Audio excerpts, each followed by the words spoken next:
rata-rata pengusaha UMKM yang saya kenal tuh, dari awal tahun itu mengeluh omsetnya tuh turun. Nah, pada pembukaan awal Januari kayak gitu biasanya naik kan. Tapi ya menurut saya ini imbas dari pandemi masih. Pandemi itu kan terjadi resesi kan. Jadi 2 semester itu ekonomi turun, pertumbuhan negatif. Pabrik-pabrik tutup, kemana-mana, transportasi stop semua kan.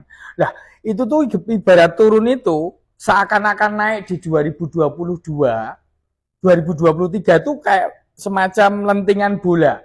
Jadi mendat kayak gini, kemudian turun lagi 2024, 2025 itu kemudian turun. Lah, karena uang yang beredar itu masih dikit. Lihat aja pabrik-pabrik itu di Cikarang kan baru tutup nih, 3 pabrik nih. Ya, kan sebelumnya gelombang konveksi yang turun. Sekarang elektronik itu turun. Ya karena permintaan turun, daya beli masyarakat itu global turun. Apalagi uang yang beredar di kelas menengah bawah itu sangat sedikit, makanya kelas menengah itu turun. Makin banyak turun ke kelas menengah rentan turun ke hampir miskin, begitu. Ya, penyebabnya tadi pandemi itu masih terasa, tapi seakan-akan itu ekonomi baik-baik saja, tentunya tidak. Ya karena utang banyak. Lah sekarang tuh membayar bunga utang aja 2024 itu kita bayar utang itu 497 triliun. Itu bunga utangnya.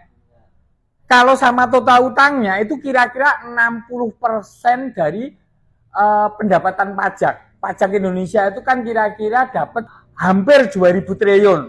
Dan bayar bunga utang sama pokoknya itu kita itu sudah sekitar 1000-an triliun. Itu baru bayar utang sama bunga kayak gitu. Ya memang rasio utang terhadap PDB masih sesuai undang-undang di bawah 50%. Ya jumlah utang kita gitu loh ya.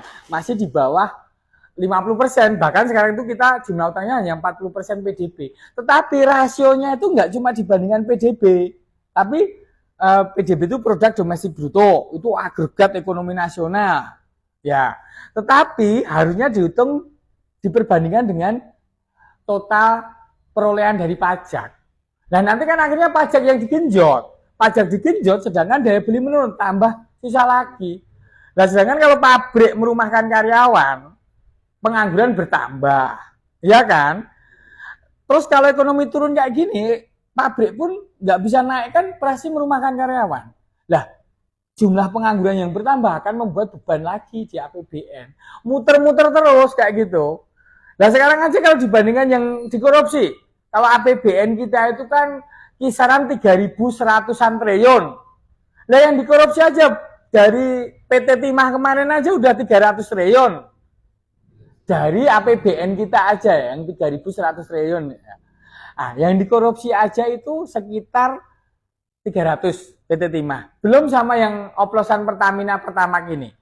Itu kisaran itu kalau per tahun itu kita dirugikan, negara itu dirugikan hampir 200 triliun, berarti total 5 tahun itu kita dirugikan negara itu kisaran sampai 1000 triliun. Nah, bayangkan aja korupsinya segitu.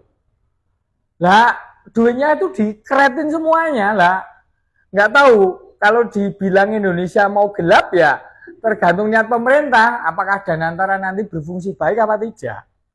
Ya mudah-mudahan aja.